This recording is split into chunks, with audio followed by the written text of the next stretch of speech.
Welcome back to Movie Moshow. Today we are going to review the science fiction horror film, Come True. If you like our content, don't forget to like and subscribe. We post multiple times daily. Spoilers ahead.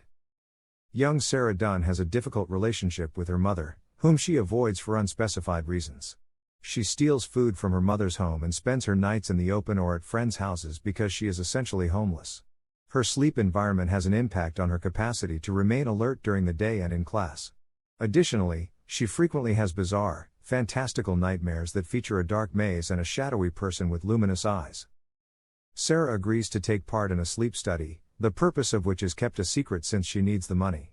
Sarah sleeps soundly at first, but after 2 sessions, her dreams start to get worse. The only other woman in the study, Emily, seems to be dropping out, and she learns that one of the scientists, a young man with the moniker Riff, has been following her outside of the study. When one of the scientists shows Sarah a picture of the same eerie figure from her nightmares, she experiences a panic attack and grows impatient with the scientist for refusing to tell her what the objective of the study is. Because of what happened to Sarah, the senior scientist, Dr. Meyer, forbids the junior scientists from employing unapproved study techniques. One day, Sarah is robbed of her phone after passing out from seeing a dark figure in a laundromat. Sarah confronts Riff, saying the study has affected her negatively and that she will only continue as a test subject if he explains the reason behind it. He explains to her that the experiment uses a brain scanning tool that visualizes brainwaves to keep track of the subject's dreams. Sarah and the other experiment volunteers simultaneously dream of the same dark figure during the following session. Riff claims that throughout time and all around the world, individuals have dreamed of a similar figure, which has also plagued him since he was a young child.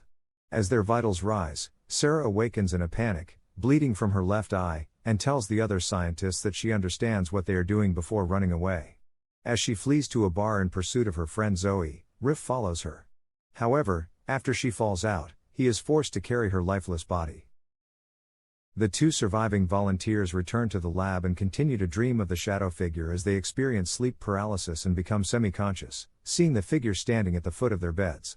The movement of it in the waking world has the scientists quite uneasy.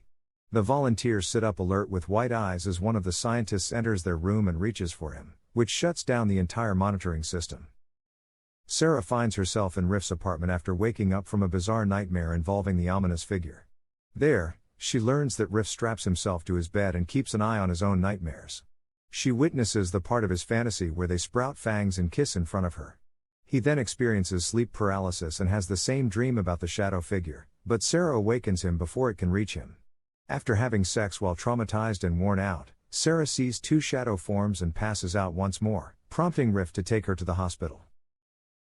Riff starts to dream about a pitch-black maze and a humanoid figure while he waits for an update on Sarah's condition. Then he finds out Sarah left her room and left the hospital on her own. When Riff tries to rouse her up, she is bleeding from her eyes and he notices that she is sleepwalking. He makes a call to his co-worker Anita and asks her to keep an eye on Sarah's dreams as she sleepwalks the streets. Sarah unknowingly guides them to a remote woodland spot as Anita arrives and they connect a mobile monitor to her head. Shadowy images that appear on the display seem to flank the group as Sarah travels the same route in her dream. Riff hears a cell phone ringing in the grass as they enter a field. Sarah awakens yelling when he picks up the phone. Even though Sarah has never been there before, Riff consoles her and she recognizes the phone as her own. While still awake, Sarah notices numerous shadow figures in the trees as the phone screen starts to become staticky.